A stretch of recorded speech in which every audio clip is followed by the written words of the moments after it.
지난주에 이어 이번 주도 베란다에 섰습니다. 최저 기온이 여전히 많이 낮네요. 그 평년보다 4, 5도가량 밑돌아 추운 날씨가 오늘까지 2주간 계속되었다고 합니다.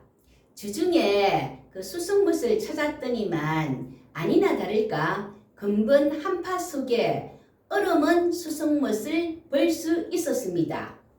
그 70년대 초반 제가 중학생 시절 꽝꽝 얼어붙었던 수성못에서 스케이트 탔던 그 시절까지는 택도 없지만 그동안 한겨울에도 밋밋한 그 맹물이었던 그 수성못에 얼음을 볼 수 있다니요. 너무나 반가워서 한파 속 얼음은 수성못 그 정경이 TV 쇼츠 영상에 4개 올려놓았으니 방문하셔서 절감하시면 좋겠습니다.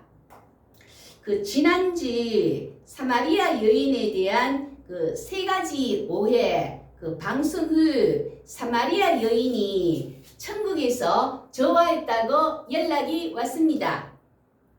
또한 어느 분은 자기 집에도 그 겨울철에 분홍색의 꽃이 계속해서 꽃을 피우고 있었는데 여지껏 이름도 모르고 있었다면서 이 꽃 이름이 아젤리아였구나 하시며 좋아하셨습니다.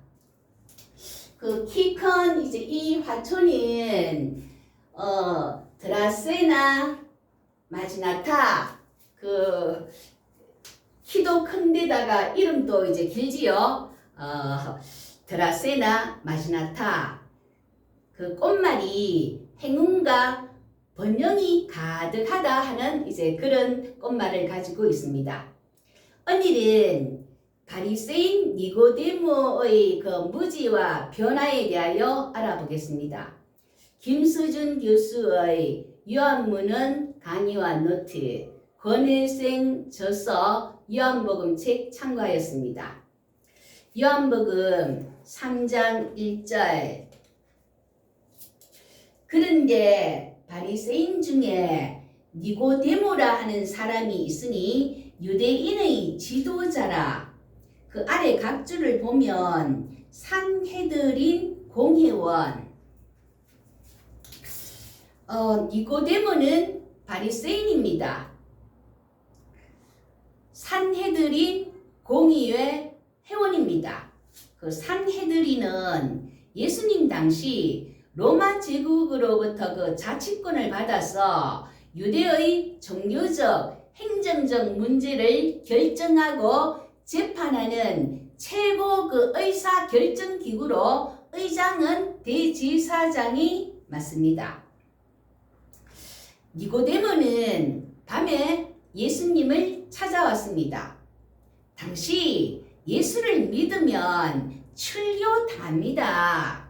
그러니까 자신이 속해 있었던 공동체에서 추방당하기에 그 공개적으로 예수를 따르고 한다는 게 쉽지 않은 일입니다. 더구나 니고데모 경우 바리새인으로 산헤드린 그 공회원으로 높은 사회적 지위를 가지고 있는 데다가 사회 지도층에서는 예수를 배격하는 상황이기에 사람들의 눈을 피해 조심조심해서 밤에 예수를 찾아온 것입니다. 그러한 바리새인 니고데모에게 있어 무지는 무엇일까요? 니고데모가 등장했다 하면 따라 나오는 것이 물과 성령으로 거듭나야 한다. 요한복음 3장 3절 5절 예수께서 대답하여 이르시되 진실로 진실로 내게 이르노니 사람이 거듭나지 아니하면 하느님 나라를 볼 수 없느니라. 5절 예수께서 대답하시되 진실로 진실로 내게 이르노니 사람이 물과 성령으로 나지 아니하면 하나님의 나라에 들어갈 수 없느니라. 3절과 5절은 같은 뜻의 그 반복입니다. 거듭나다, anothen, reborn from above, 위로부터 다시 태어나다. 이는 그 새로운 영적 태어남을 의미합니다.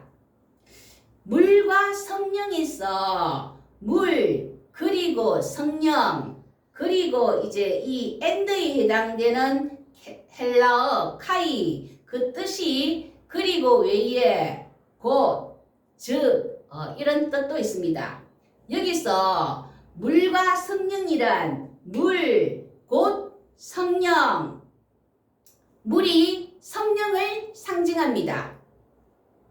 앞 영상에서 여자를 대표하여 사마리아 여인이 예수께서 역시 성령을 가리키는 생수의 복음을 전하셨는데 그 말귀를 못 알아먹고 물 길러 나오지 않게 검을 주세요. 영적 무지를 드러내었습니다. 오늘 영상에서 남자를 대표하여 그것도 많이 배웠다고 가방끈 길다고 하는 유대인 지도자 니고데모 주시해 봅니다. 예수께서 물과 성령으로 거듭나지 않으면 하나님 나라를 볼 수도 없고 들어갈 수도 없다 하시자 역시 말귀를 못 알아먹고 요한복음 3장 4절 니고데모가 이르되 사람이 늙으면 어떻게 날 수 있사옵나이까? 두 번째 모태에 들어갔다가 날 수 있사옵나이까?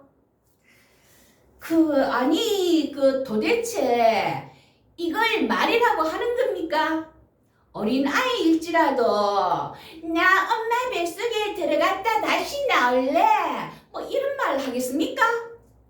오죽했으면 예수께서 3장 10절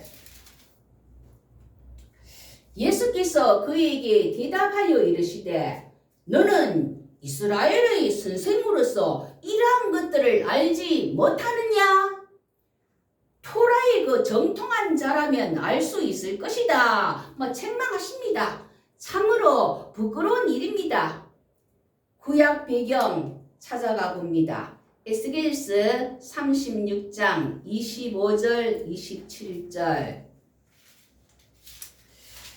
에스겔서 36장 25절 또 맑은 물을 너희에게 뿌려서 너희로 정결하게 하되 곧 너희 모든 더러운 것에서와 모든 우상 숭배에서 너희를 정결하게 할 것이며 27절 또 내 영을 너희 속에 두어 너희로 내 윤리를 행하게 하리니 너희가 내 규례를 지켜 행할지라. 그 물은 재실성의 역할을 하고 성령은 새롭게 하시는 역할을 합니다. 따라서 물과 성령으로 태어나는 것은 죄로부터 정결하게 되어 새롭게 태어나는 것을 의미합니다. 이때 물은 성령을 상징하면서도 동시에 재실성을 암시합니다.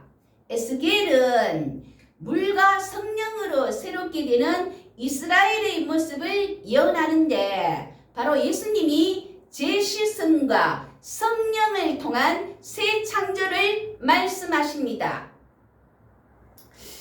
에스겔서 36장 26절에 새 영과 새 마음을 주셔서 사람이 바뀐다고 이제 합니다. 사람이 새롭게 되려면 두 가지 25절 물, 27절 영, 바로 제영수와 성령의 역사로 거듭난 한 사람 한 사람이 모여 새 이스라엘이 됩니다. 혈통이나 율법에 의해 세워진 이스라엘이 아니라 성령으로 세워지는 새 이스라엘, 이것이 바로 하나님 나라를 이룹니다. 에스겔서 그 37장에 유명한 마른 뼈 골짜기 환상이 나오는데 이 뼈들이 능히 살 수 있겠느냐? 하나님께서 묻고 계십니다. 마른 뼈들이 살아나려면, 즉 이스라엘의 회복, 부활이 있으려면 생기, 바로 앞장 36장의 물과 영이 있어야 합니다. 영을 너희 속에 두어 너희가 살아나게 하고, 이렇듯 성경 앞뒤로 맥락 잡아서 진리의 말씀에 바로 써야 합니다. 그럼에도 불구하고 주위에는 여전히 이단들이 활개치고 있으며, 교회도 여기저기서 말들을 쏟아 놓으며 무조건 복 준다, 잘 된다, 이렇게 회중이 듣기 좋아할 만한 인기 영합하는 데 치우쳐서 하나님께서 너 복 주신다, 너 잘 될 것이다, 이것이 하나님 뜻이다, 그러면 무조건 아멘, 아멘, 할렐루야. 참 우리가 예수님께 책망받는 그런 상황은 아닌지, 우리 모두 영적 무지 상태에서 벗어나야 하겠습니다.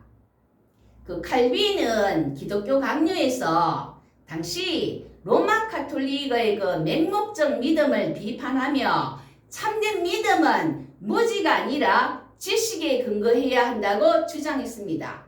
믿음이란 하나님과 그의 아들 예수 그리스도를 아는 지식이며, 하나님의 말씀을 근거로 해서 우리를 향하신 하나님의 선하심을 아는 확고하고도 분명한 지식, 이 지식이 성령으로 말미암아 우리 마음에 인쳐져서 확고하고도 마음속에 일어나는 굳은 신뢰라고 합니다.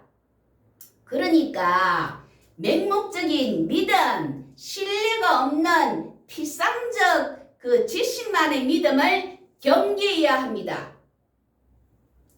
바리새인 니고데모의 경우에도 그의 긴 가방끈은 피상적 지식이었기에 예수님 앞에서는 영락없는 영적 무지를 드러낸 것입니다.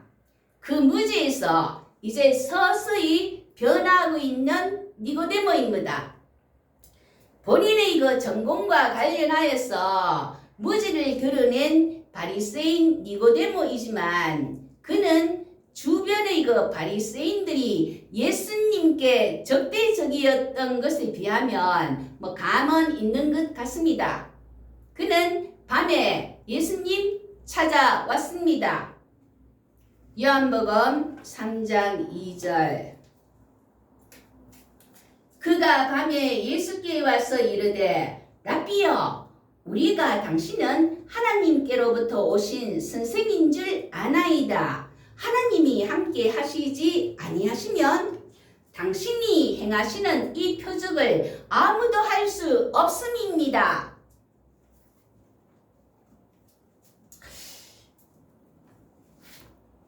예수님을 만나 직접 한 수 배운 니고데모는 아주 천천히 변화한 사람입니다.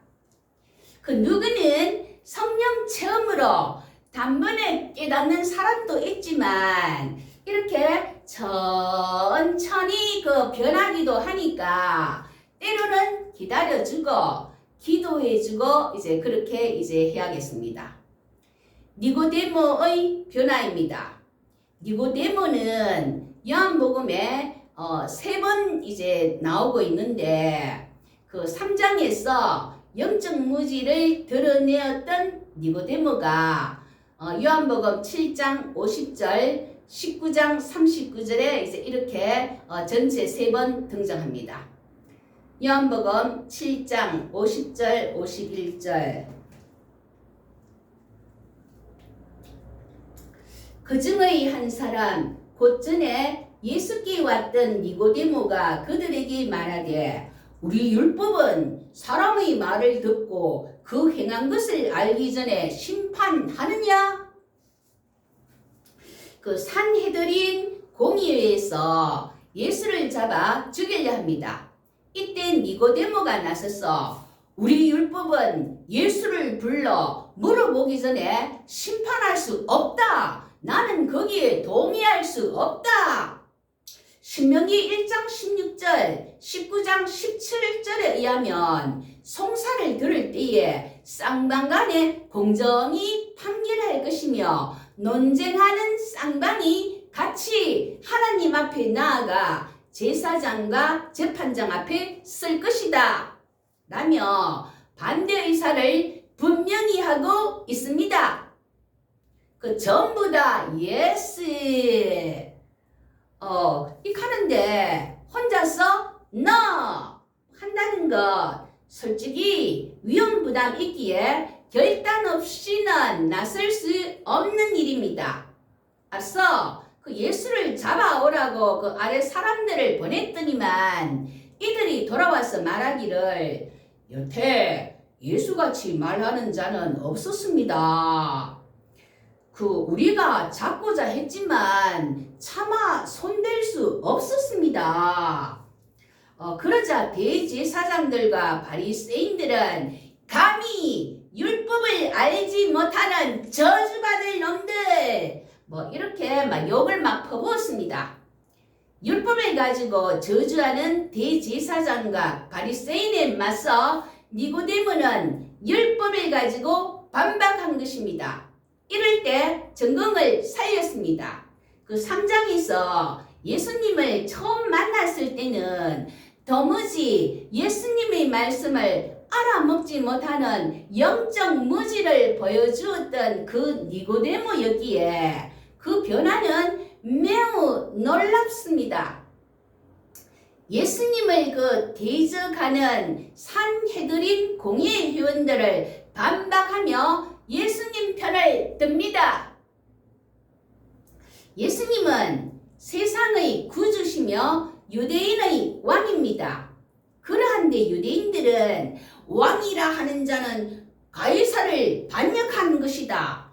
가이사 외에 우리에게 왕이 없다. 십자가에 못 박아라. 십자가에 못 박아라.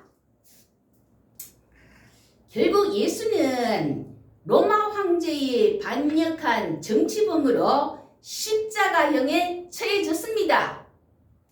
전부 외면하고 돌아섰습니다. 12제자들도 다 도망갔습니다. 요한복음 19장 38절 39절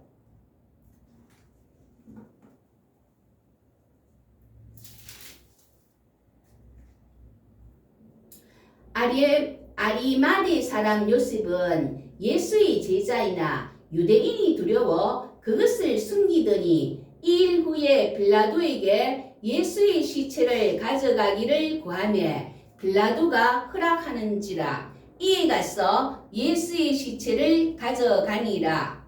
39절 일찍이 예수께 밤에 찾아왔던 니고데모도 몰약과 침량 섞은 것을 100리터라쯤 가지고 온지라.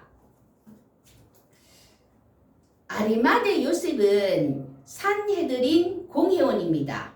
그는 그동안 두려움 때문에 비밀리에 예수님을 믿는 제자였습니다. 다들 달아난 이때에 그는 담대하게 빌라도에게 나아가 예수님의 시신을 요구합니다. 같은 공의회 회원인 니고데모도 몰약과 침량을 가지고 나왔습니다. 100리터라의 무게는 32.7kg 정도로 이렇게 많은 양의 향수는 왕의 장례식 때 사용되는 양입니다. 이제 니고데모는 공개적으로 예수님의 그 시신에 바르기 위해 향수를 가지고 왔습니다. 이들 두 사람은 다른 사람들의 눈에 잘 띄는 지도자였기에 로마의 반역자요 유대인의 그 적대자인 예수님의 장례식을 치른다는 것은 상당한 위험을 감수해야 하는 일로 웬만한 믿음과 용기가 없으면 절대 할 수 없는 그런 일입니다. 아리마대 요셉은 그 마가복음 15장 43절에 의하면 존경받는 공회원이요 하나님의 나라를 기다리는 자라고 합니다. 예수님의 고난과 십자가를 보고 달아난 것이 아니라 도리어 두려움을 극복하고 자신의 믿음을 행동으로 드러냈습니다. 그 니고데모 자신도 실제로 점차 변화하여 예수님의 십자가 사건 후 이제는 불신에서 완전 벗어났습니다. 예수님은 메시아다. 그 신약 외경인 니고데모 그 복음서나 많은 고대 교회 전통들은 니고데모를 성자로 매우 존경스러운 인물로 묘사하고 있습니다. 우리의 믿음을 점검해 봅시다. 떡이 떨어질 때는 만사 형통 아멘 할렐루야 이렇게 외치다가 고난 앞에서는 예수 믿어봤자 아무 소용없다며 부인하고 달아나 버리거나 회방하며 도리어 십자가에 다시 못 박고 있지 않습니까? 믿기는 한데 아직 뭐가 뭔지 여전히 그 영적 무지 속에 계속 머물러 있습니까? 믿는다 할 경우 믿는 사람이 저 모양이냐 뭐 두려워서 혹은 분리당할까봐 숨기고 있습니까? 내가 몇 대째니 뭐 장로니 뭐니 하며 그 믿음의 연수, 집안, 학벌, 재산 뭐 등등 내세우면서 과시하고 있습니까? 큰 교회에서 들은 얘기인데 교회 한 부스에서 뭐 설거지 등 뭐 굳은 일만 뭐 말없이 도맡아하는 분이 있었습니다. 그 들리는 얘기인저 저 여자는 말이야 뒤에 받쳐주는 남편이 없기에 요번 권사 뽑을 때 뽑으면 안 돼. 아 뭐 이 카드군요. 뭐 이상한 잣대에 들이미지 마세요. 니고데모를 통하여 비록 더딜지라도 진실한 믿음이 지향해야 할 바를 찾고 불신에서 벗어나 진심으로 예수님을 믿고 삶의 변화로 나타나는 신앙인으로서 본이 되는 저와 여러분 되시기를 예수님의 이름으로 기도합니다. 아멘.